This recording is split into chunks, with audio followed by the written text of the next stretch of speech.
건강한 직분론 두 번째 시간, 직분자의 소명, 두 가지 부르심이라는 제목으로 말씀을 나누겠습니다. 여러분, 직분과 관직의 차이점을 아십니까? 직분과 관직. 여러분, 이 직분은 하나님의 부르심으로 얻게 되는 거지만, 관직은 내가 스스로 노력해서 얻게 되는 겁니다. 공무원 시험을 준비하고 고시를 패스해서 그렇게 되는 것. 교회에서의 직분을 세상 관직과 혼동하게 될 때 교회는 큰 어려움을 겪게 됩니다. 우리 헌법을 하나 좀 볼까요? 헌법 5장 제7조 교회 선거 투표를 보시면 1. 선거 투표는 무흠 입교인이 기도하는 마음으로 비밀히 할 것인데, 교회에서나 어떤 회에서든지 투표하는 일에 대하여 사회에서와 같이 인위적으로 선거운동을 하여 당선시키고자 하는 사람의 성명을, 이름을 기록해서 돌리거나 찾아가 방문 권유하거나 문서로나 집회를 이용하여 선거운동하는 일을 금한다. 무슨 말입니까? 교회에서의 직분은 세상의 관직을 얻는 것과 다르다는 얘기죠.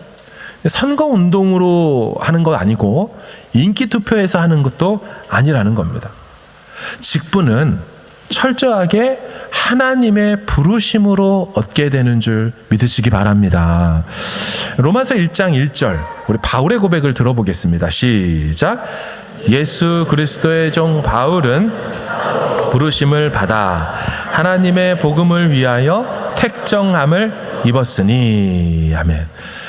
바울이 사도로 부르심을 받았다. 자기가 손들고 나 사도하고 싶어요, 나 사도 시켜주세요, 이렇게 해서 사도가 된 게 아니고 하나님이 자신을 부르셔서 사도직을 맡기심으로 나 그 일을 하고 있다라고 하는 거죠.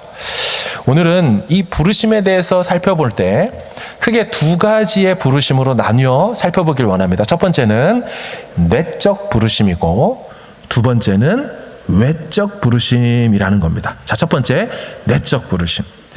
하나님이 어떤 사람을 직분자로 부르실 때 그 직분자 사람 안에 있는 내적 지정의를 사용하시고 동원하셔서 그 사람으로 하여금 직분을 감당하게 하신다, 이런 뜻입니다.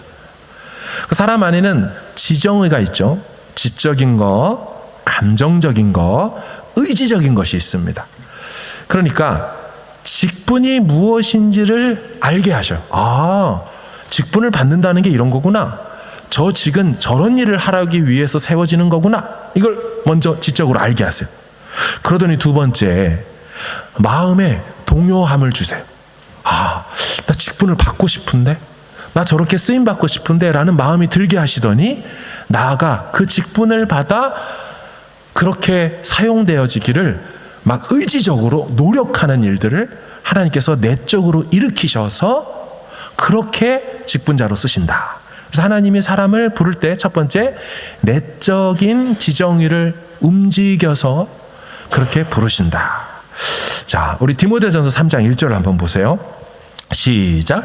미쁘다 이 말이여 곧 사람이 감독의 직분을 얻으려 함은 선한 일을 사모하는 것이라 함이로다. 아멘. 사람이 감독, 목사, 장로의 역할을 말하는 거죠. 이 목사가 되고 장로가 되는 그 직분을 어떻게 한다 그래요? 얻으려 함은 의지가 생긴 겁니다. 마음이 가는 겁니다. 근데 그것의 실체는 보니까 뭐래요? 선한 일을 사모하기 때문에 그런 생각이 들었다는 거예요. 선한 일이란 얘기는 착한 일만을 의미하는 게 아니죠. 주님의 일을 얘기하는 거예요. 주님께서 하실 일들에 내가 마음이 막 가는 거예요. 그러다 보니까 뭘 사모하게 됐어요? 아, 내가 직분을 사모하게 되는 거예요.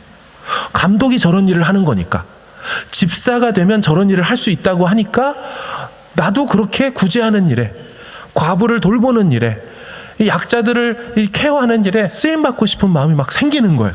그러다 보니 그 일을 할 수 있는 직분을 얻고 싶어하는 이 지정의적 요동함이 그 사람 안에 시작된다. 이게 바로 내적 부르심이다라는 겁니다. 여러분, 얼마 전에 우리 교회 청년에게 내적 부르심이 생겼습니다. 감독의 직분을 받고 싶은 마음이 생겼어요. 다시 말하면 그 청년에게 목회자가 되기 원하는 마음이 찾아온 것입니다. 그 마음을 저에게 표현을 했고, 그래서 우리 뉴질랜드 노회에 와서 목사 후보생 고시를 봤습니다. 그리고 2주 전에 한국에 있는 우리 교단신학교인 총신대학교 신학대학원에 합격을 했어요. 굉장히 교회적으로 감사한 일이죠. 감사한 일입니다. 그러니까 많고 많은 청년들 중에 하나님께서 그 형제를 목회자로, 설교자로 부르실 때 어떻게 해요? 특별한 마음을 준 거예요. 누가 하라고 시키거나 협박해서 그 일을 하게 되는 게 아니죠. 자기 안에 그 마음이 들어버린 겁니다. 표현하는 것이죠. 여러분, 성경의 직분자들은 이 같은 내적 부르심을 통하여 그 직을 받아 수행하거든요. 자, 먼저 예레미야를 한번 보겠습니다. 우리 1장 5절을 읽겠습니다. 시작. 내가 너를 모태에 짓기 전에 너를 알았고, 네가 배에서 나오기 전에 너를 성별하였고, 너를 여러 나라의 선지자로 세웠노라 하시기로. 아멘. 자, 하나님 편에서 예레미야가 엄마 뱃속에 생기기도 전부터 예레미야를 알고 계셨대요. 그렇죠? 배에서 출산되기도 전에 하나님이 거룩하게 구별하셨고, 그래서 여러 나라들을 향한 하나님의 메시지를 전하는 선지자로 세운 거예요. 이거 하나님께서 작정하시고 계획한 거잖아요.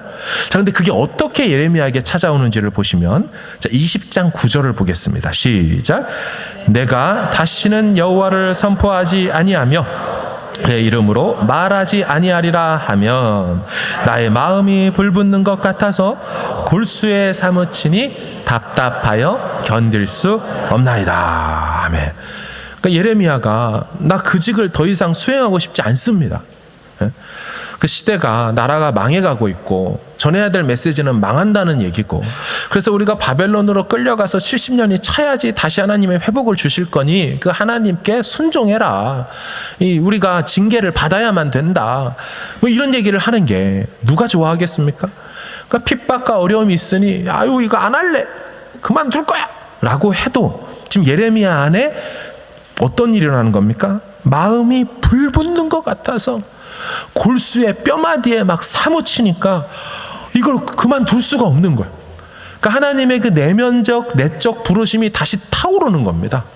그래서 그 일을 하게 만드시는 거예요. 예레미야 안에 하나님이 이같이 다시 내적 부르심으로 부르시는 거죠. 여러분, 사도 바울도 이와 같았습니다. 사도 바울은 복음을 전하지 않으면 안 될 것 같은 이 안에 막 타오르는 용광로와 같은 마음이 있었다 그래요. 자, 고린도전서 9장 16절 시작. 내가 복음을 전할지라도 자랑할 것이 없음은 내가 부득불 할 일임이라. 만일 복음을 전하지 아니하면 내게 화가 있을 것이로다. 아멘. 자기 안에 전하지 않으면 안 될 것 같은, 누가 막 벌 준대요? 누가 막 협박하고 죽인대요? 오히려 복음을 전하지 않기로 하면 유대인들한테 죽임 위협을 받지 않죠. 그런데 그게 있음을 뻔히 알면서도 자기 안에 멈출 수 없는 그 마음이 막 이 동기부여가 막 되고 있는 거죠. 그럼 이게 내적 부르심이거든요. 하고 싶고 하지 않으면 안 될 것 같고 계속 거기에 기도만 하면 마음이 가고 관심이 쏠리고, 그래서 내 시간과 삶을 거기에 막 드리고 싶고, 누가 그렇게 시키지 않았는데 계속 거기를 향하여 하나님이 몰아가시는 그 내면적 하나님의 역사, 이게 바로 이 내적 부르심이다라는 거예요. 그래서 여러분, 만약 이게 없다면, 그리고 그 직을 맡아 수행하고 있다면 거짓 직분자가 됩니다. 거짓 직분자. 하나님의 부르심을 받았다고 생각하는 사람들은 다음에 이 질문들에 답을 할 수가 있어야 돼요. 보여주십시오. 첫째, 나는 하나님의 부르심을 확신하는가? 나는 직분적 사역을 사모하는가? 나는 그 직책에 참여해야 한다고 느끼는가? 이런 세 가지 질문에 예, 그렇습니다. 저 그렇게 쓰임받고 싶습니다. 저 그렇게 사용되길 원합니다. 이게 있어야 된다는 거예요. 근데 여러분 문제가 있습니다. 뭐냐면 이 내적인 부르심은요, 개인적이에요. 그 사람 안에서만 일어나는 은밀한 부분이에요. 그래서 이 내적 부르심이 밖에 사람이 볼 때는, 제3자가 볼 때는 그게 참인지 거짓인지를 구별하기가 쉽지 않죠. 본인도 내가 하고 싶은 것인지 아니면 하나님이 지금 부르셔서 내 마음에 이런 마음이 드는 것인지가 사실은 본인도 분별하기가 쉽지 않습니다. 여러분, 구약시대에 이것에 혼동을 갖고 이런 과정이 없이 그 직을 맡은 사람들이 있어요. 그들을 뭐라 부르냐면 거짓 선지자라고 불렀습니다. 거짓 선지자인 시드기야가요, 참 선지자인 미가야에게 와서 뺨을 때려가면서 여호와의 영이 내게 있지, 그 영이 떠나가지고 너한테 갔냐? 이러면서 사실은 자기가 가짜면서도 그렇게 진짜인 척을 하는 가짜 선지자가 있었어요. 열왕기상 22장 24절 보세요. 그나아나의 아들 시드기야가 가까이 와서 미가야의 뺨을 치며 이르되 여호와의 영이 나를 떠나 어디로 가서 너한테서 말씀하시더냐. 결국 어떻게 됐습니까? 이 시드기야가 가짜임이 드러납니다. 선지자가 가짜인 게 드러나는 방법은 그의 예언이 성취되지 않으면 이 사람은 가짜인 거예요. 미가야는 참 선지자인 게 드러나죠. 그의 예언대로 실제로 됩니다. 자, 이처럼 구약 시대에 가짜 직분자들이 있었다라는 것입니다. 여러분, 그래서 우리는 조심해야 하는 거예요.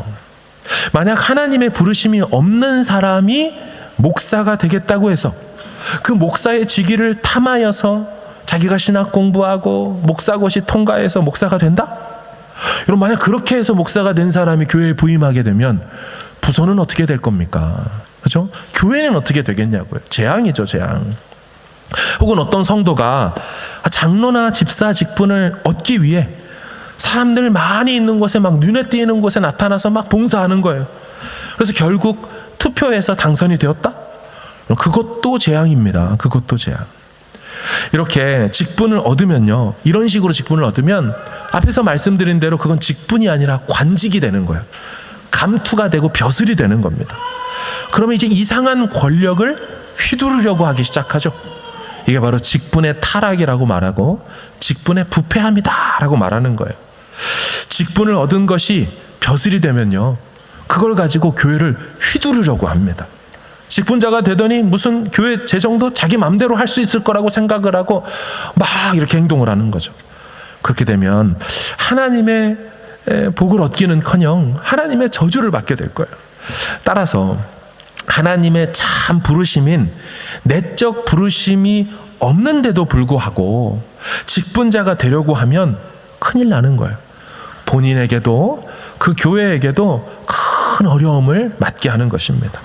혹시 내적 부르심이 없는데 직분자 후보가 되었다면요, 기도를 해보고 사실은 저에게 내적 부르심이 없습니다 라고 말하고 그 후보에서 사퇴하셔도 됩니다. 그것은 비겁한 게 아니에요. 하나님 앞에 진실하고 정직하게 행동하는 것입니다. 자, 두 번째 부르심에 대해서 살펴보겠습니다. 바로 외적 부르심입니다. 자, 내적 부르심은요, 반드시 외적 부르심으로 확증되고 증명되어야만 합니다. 자, 다시, 내적 부르심은 반드시 외적 부르심으로 확증되고 증명되어야 된다. 자, 예를 들면 사도 바울을 보겠습니다. 자, 사도 바울 그 사도행전 9장 15절. 자, 아까 읽었던 본문입니다. 다시 읽겠습니다. 시작. 이방인과 임금들과 이스라엘 자손들에게 전하기 위하여 택한 나의 그릇이라. 아멘. 다메섹으로 예수 믿는 사람 잡으려고 갔던 그 길에서 부활의 주님이 빛으로 소리로 은밀하게 개인적으로 사도 바울에게 찾아오셨습니다. 사울아 사울아 왜 나를 핍박하느냐. 그렇죠? 사도 바울이 이방인의 사도로 부름받는 바로 그 장면이거든요. 근데 생각해 보세요. 여러분, 9장에서 이렇게 너는 이방인을 위한 택한 나의 그릇이다 라고 부름받았는데 바로 이어서 사울이 사도적 사명을 감당하게 됩니까? 사도행전을 보신 분들은 그렇지 않다는 걸 아실 거예요. 이렇게 이방인의 사도로 택함을 받았지만서도 그가 진짜 이방인의 사도가 되기까지는 얼마간의 과정과 시간이 필요했다라는 것입니다. 여러분, 먼저 바나바라는 사람을 통해서 최초의 이방인 교회인 안디옥 교회의 이 담임 목회자인 바나바를 통해서 사도 바울이 길리기아 다소라는 자기 고향에 있을 때 바나바가 찾아가서 불러옵니다. 그래서 먼저 이방인 교회에서 사역이 잘 되고 할 수 있는지가 점검되는 시간에 1년의 시간이 필요했어요. 자, 사도행전 11장을 보세요. 바나바가 사울을 찾으러 다소에 가서 만남에 안디옥에 데리고 와서 둘이 교회에 1년간 모여 있어 큰 무리를 가르쳐요. 자, 가르친 결과가 어떻게 됩니까? 열매가 있죠. 제자들이 안디옥에서 비로소 그리스도인이라 일컬음을 받게 되었더라. 검증의 시간이 11장에 있습니다. 자, 그러면서 그게 검증이 끝났으니까 바로 사도가 됐습니까? 그렇지 않습니다. 또 시간이 지납니다. 그러다 어느 날 성령께서 안디옥 교회에 말씀을 주십니다. 자, 그게 13장이죠. 2절을 읽겠습니다. 시작. 주를 섬겨 금식할 때에 성령이 이르시되 내가 불러 시키는 일을 위하여 바나바와 사울을 따로 세우라 하시니. 아멘. 자, 그러니까 무슨 얘기입니까? 9장에 하나님이 개인적으로 부르시는, 은밀히 부르시는 내적 부르심이 있었지만 그게 11장의 시간을 거치고 비로소 13장의 어느 순간이 될 때 비로소 성령이 교회에 말씀을 주시죠. 그래서 바나바와 사울을 따로 세워서 비로소 교회의 파송을 받아 진짜 이방인의 사도로 쓰임받게 되죠. 이 시간이 필요했어요. 검증의 과정이 필요했어요. 그리고 이 13장의 내용이 바로 외적 부르심입니다.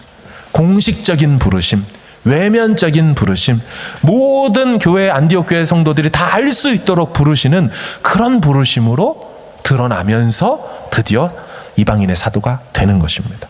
사랑하는 여러분, 결국 무슨 말입니까? 내적 부르심이 있다고, 내가 하고 싶다고, 나 주의 음성 들었다고 펄펄 뛴다고 해서 하나님 쓰시는 게 아니라는 거예요. 그거 이후에 외적 부르심으로 그 부르심이 증명, 확증돼야 된다라는 것입니다. 그럼 사도 바울이 자신의 믿음의 아들인 디모데에게 이 에베소에서 목회하라고 할 때 장로와 목사, 그러니까 감독의 역할을 할 장로와 목사를 세우라고 가이드를 주는 장면이 있습니다. 자, 우리 디모데전서 3장 보십시오. 여기 보면은 하나님이 이제 바울을 통해서 장로하고 목사를 세울 때 내적 부르심을 얘기하고 있는지 외적 부르심을 얘기하고 있는지를 한번 살피면서 읽어보겠습니다. 다 같이 시작. 그러므로 감독은 책망할 것이 없으며 한 아내의 남편이 되며 절제하며 신중하며 단정하며 나그네를 대접하며 가르치기를 잘하며 술을 즐기지 아니하며 구타하지 아니하며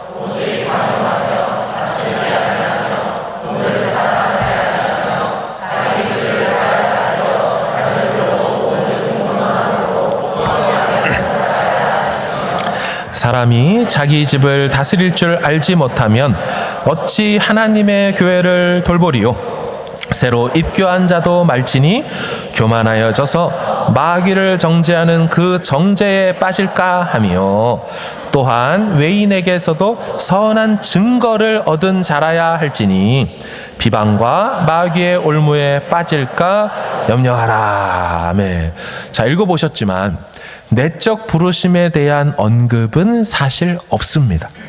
그렇죠? 그건 하나님 앞에서 그 사람이 해결해야 될 문제고요. 외적 부르심에 대한 내용밖에 없었어요. 가정에서 그가 어떤 사람이었냐? 교회에서 어떤 사람이었냐? 교회 밖에 있는 외인, 세상에서 그가 칭찬 듣는 사람이었냐? 이런 외적인 증거들이 있는 사람을 결국 감독과 장로 목사로 세워야 된다라고 말하는 것입니다. 여러분, 아까 그 청년도요, 내적 부르심으로 내가 신학교 가서 목사가 되어야겠다. 나도 말씀 전하는 설교자가 되고 싶습니다. 나 주의 음성을 마음을 받았습니다.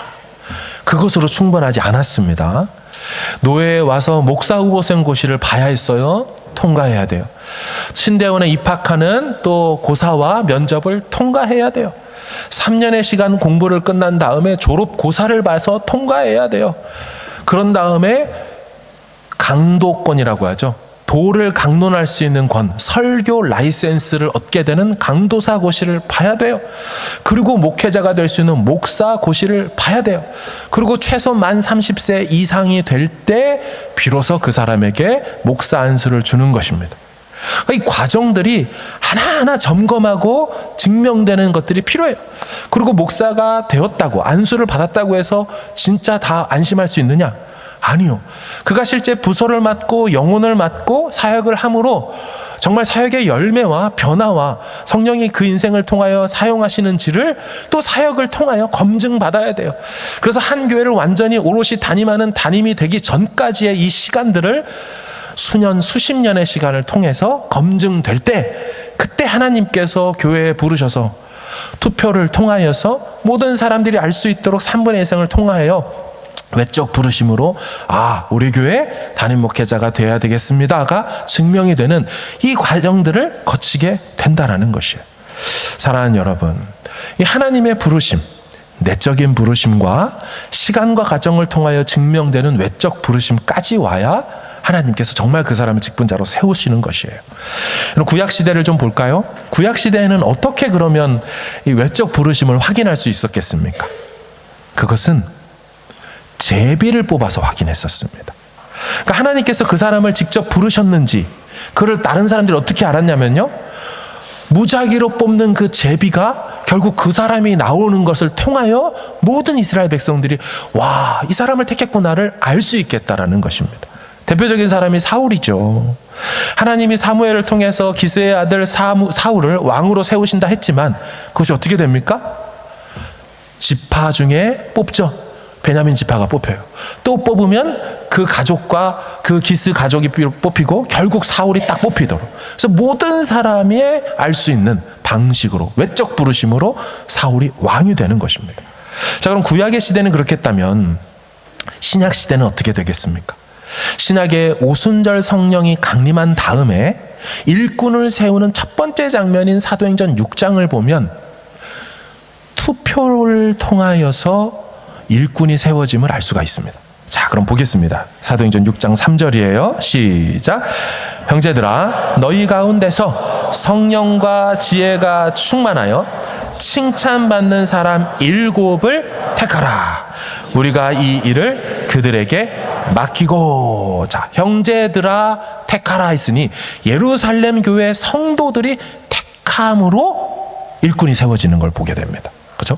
막 갑자기 성령의 음성이 떨어지고 이렇지 않았어요. 그렇죠? 하나님께서 그 교회 성도들의 추천과 성도들의 그 추천받은 사람의 투표와 이것을 통하여 그 7을 택하죠. 자, 뒤에 5, 6절 보세요. 온 무리가 이 말을 기뻐하여 믿음과 성령이 충만한 사람. 그러니까 성도들이 이미 다 알아요. 많은 사람들 중에 믿음 있고 성령이 충만한 사람, 칭찬 듣는 사람이 누군지를 이미 다 알아요.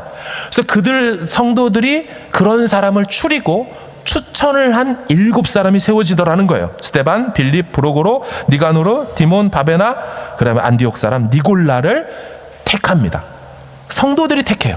그리고 나서 사도들 앞에 딱 세워놓자 사도들이 기도하고 안수식만 거행을 해서 그들이 이제 소위 안수받은 집사로서, 일꾼으로서 쓰임을 받게 되는 겁니다. 자, 그러니까 외적 소명이 필요하다는 얘기예요. 사람들이 보기에 이 사람 진짜 일꾼입니다.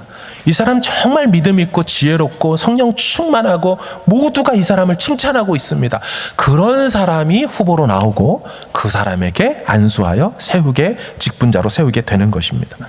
사랑하는 여러분, 하나님의 부르심은 개인적으로 은밀하게 내적 부르심으로 꼭 그 사람이 본인이 받아야 돼요. 하지만 이걸로 충분하지 않습니다. 외적 부르심으로 증명돼야 돼요. 우리가 2주 전에 직분론을 말씀을 같이 나누면서 하나님이 무엇을 통해 일하신다라고 했습니까? 무엇을 통해? 직분을 통해 그 일을 행하신다라고 했습니다. 그래서 자기 아들 그리스도를 이 땅에 보내실 때 그냥 보내지 않고 성령으로 기름 부어서 그리스도로 만드시고 직분자로 세우신 다음에 보내셔서 그리스도라는 왕의 직분을 감당하게 하시고 그리스도라는 선지자 직분을 감당하게 하시고 그리스도라는 제사장 직분을 감당하게 하셨어요. 근데 그 예수 그리스도가 그래서 구약의 모든 3대 직분을 다 가지고 와서 삼중직을 받아 본인이 완전히 그 직분을 완성시키셨어요. 그래서 신약을 사는 우리는요, 그리스도 안에서 성령으로 똑같이 기름 부음 받아 우리도 직분자가 되어서 교회를 섬기게 되는 것입니다. 다시요.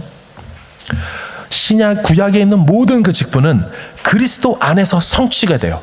그래서 그 그리스도 안에서 택함 받은 우리는 그리스도의 이름으로 말미암아 우리도 성령으로 기름 부음 받아서 그리스도의 직을 위임 받은 자로서 그렇게 직분자의 삶을 수행하고 살아내게 된다라는 것입니다. 여러분, 사도 바울이 이런 말씀을 합니다. 고린도후서 3장을 보십시오. 자, 그가 하나님입니다. 성부가 또한 우리를 새 언약의 일꾼 되기에 만족하게 하셨으니, 자, 새 언약의 일꾼이란 얘기는 신약 시대의 직분자로 우리를 세우셨다는 얘기예요. 만드셨다는 얘기예요. 누가? 성부께서. 근데 어떻게 우리를 신약의 직분자로 세우시냐? 율법 조문으로 하지 아니하였다. 그러니까 구약의 방식으로 우리에게 직분을 주시지 않았어요. 오직 영으로 했다. 성령으로 기름 부어서 우리에게 직분을 맡기신다는 거죠. 율법의 조문은 죽이는 것이요, 모세오경 토라는 기능이 결국 죄를 드러내서 소망이 없는 자로 만들게 하는 죽이는 것이요, 하지만 성령은, 영은 우리를 살리는 것이다. 자, 그래서 돌에 써서 새긴 죽게 하는 율법 조문의 직분도 영광이 있었다. 그래서 예로 누구를 드냐면 모세를 듭니다. 이 모세가 구약의 대표 인물 아닙니까? 그는 선지자였어요. 하나님의 말씀 전했죠.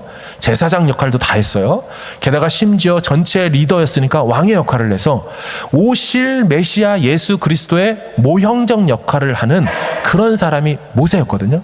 근데 모세가 구약으로서 그 직분을 받아서 섬겨도 얼굴에서 뭐가 났어요? 영광의 빛이 났어요. 근데 그것은 결국 사라지는 빛이었어요. 하지만 그리스도 안에서 그 직분을 받은 우리는 어떻게 된다는 거예요? 모세의 얼굴에 없어질 영광 때문에도 그 얼굴을 주목하지 못하였거든. 18절. 하물며 영의 직분은 신약시대의 성령으로 기름 부음 받아서 그 사명을 받게 된 직분자인 우리는 더욱 영광이 있지 아니하겠느냐. 9절. 정죄의 직분도 영광이 있은즉, 바로 구약의 직분도 영광이 있은즉 의의 직분, 신약의 직분은 영광이 더욱 넘쳐나리라. 여러분 믿으시기를 바랍니다. 사도 바울이요, 자신에게 있는 직분을 영광스럽게 여겼어요. 자, 로마서 11장 13절 보세요. 시작. 내가 이방인인 너희에게 말하노라. 내가 이방인의 사도인 만큼 내 직분을 영광스럽게 여기노니. 아멘. 바울은 직분자였습니다. 사도의 직분을 받은 걸 영광스럽게 여기며 살았어요. 자, 그런가 하면 디모데전서 1장 보세요.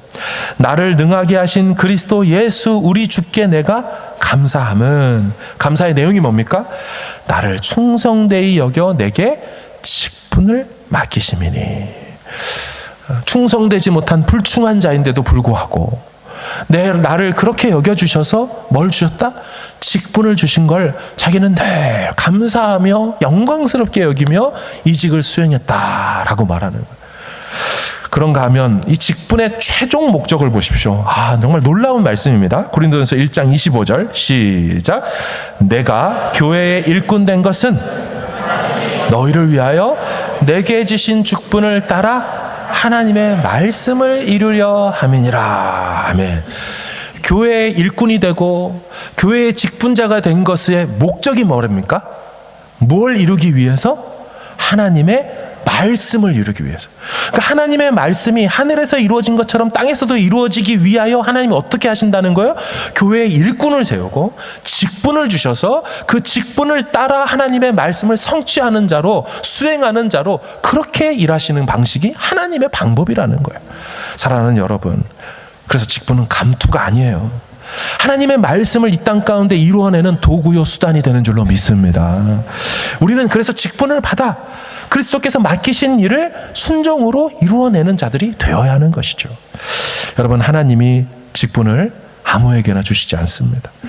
하나님의 전적인 선택인 내적 부르심으로 그 사람을 마음을 움직이시고 의지와 생각을 바꿔놓으셔요. 내가 왜 이러지? 왜 계속 이 기도가 나오지?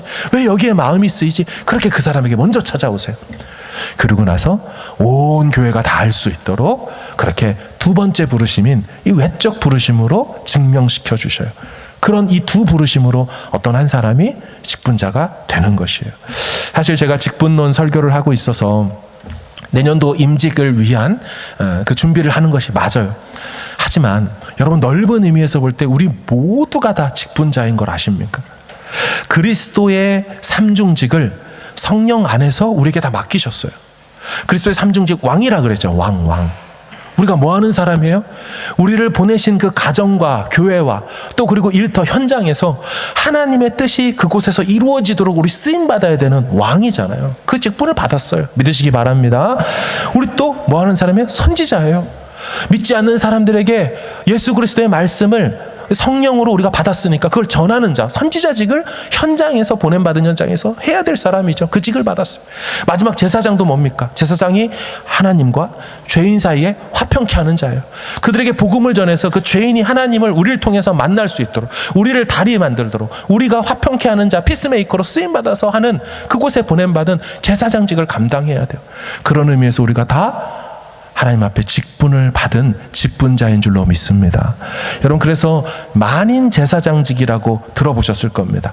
우리 베드로전서 2장 9절을 읽어볼게요. 시작.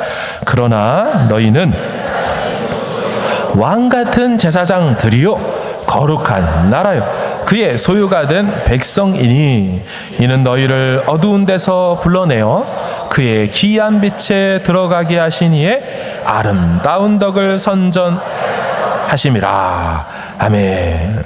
자, 신약 시대가 되면서 그러나 너희는, 사도 베드로가 너희는이라고 하면 베드로 전서가 보내진 이 수신처를 말하는데 1장에 보면은 본도, 갑바도기아, 아시아, 부르기아, 갈라디아 온 이방 지역에 있는 교회들을 향하여 보내면서 어떤 특정한 성직자들을 향해서만 너희는 택한 족속이고 왕 같은 제사장 직분을 받았다라고 말하지 않아요.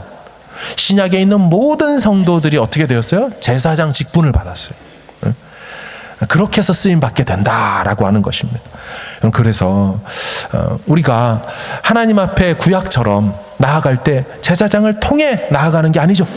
그렇죠? 예수 그리스도께서 십자가에서 죽으심으로, 그 피 흘리심으로 휘장이 위에서부터 아래로 찢겨져서 이제 우리가 담대히 은혜 보좌인 바로 그 언약궤 뚜껑, 하나님 말씀이 들려오고 죄가 속하여지는 그 장소에 감히 우리가 마치 대제사장이 된 것처럼 언제든지 예수 이름으로 나가게 된 것은 우리가 제사장직을 구약과 비추어 봤을 때 훨씬 영광스럽고 훨씬 우월하고 훨씬 탁월한 그 제사장직을 신약시대에 이미 받게 된 줄로 믿습니다. 그래서 항상 나아갈 수 있는 그 직을 받은 거예요. 그래서 오늘 말씀을 들을 때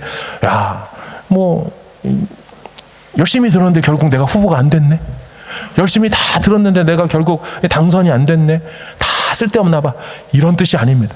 그것과 별개로, 그것도 맞지만 우리 모두가 그리스도의 삼중직을 성령 안에서 우리가 이어받아서 그 사명을 감당해야 되는 사람이라는 사실을 기억하면서, 여러분 로마서 11장에 무슨 말이 있습니까? 하나님의 은사와 부르심에는 후회하심이 없다라고 했습니다. 하나님이 주시는 은사, 카리스마타, 선물, 기프트란 뜻이에요. 하나님이 사람들한테 탤런트, 재능과 은사를 주시는 거, 선물로 주시는 거. 그런 다음에 그를 부르셔서 사용하실 때, 야, 내가 괜히 너한테 은사 줬나 보다, 내가 괜히 너를 불렀나 보다, 이런 법이 없다는 거예요. 반드시 부르셨다면 당신의 영광을 위하여 이 인생을 거룩하고 구별되이 아름답게 사용하게 되는 줄로 믿습니다. 하나님께서도 돌아가라고 하는 적이 없다라는 것이에요. 우리를 주께서 부르시고 당신의 거룩하는 일을 위하여, 그 소명을 위하여, 그 부르심에 합당하게 우리가 살아가도록 주께서 성령으로 우리 안에 고동치고 우리 마음에 특별한 마음을 주셔서 그 일을 수행하게 하시는 줄로 믿습니다. 하나님 앞에 이 직을 받은 사실을 꼭 기억하며 하나님 보내시는 그 현장에서 그렇게 쓰임받기를 주님의 이름으로 축원합니다. 아멘.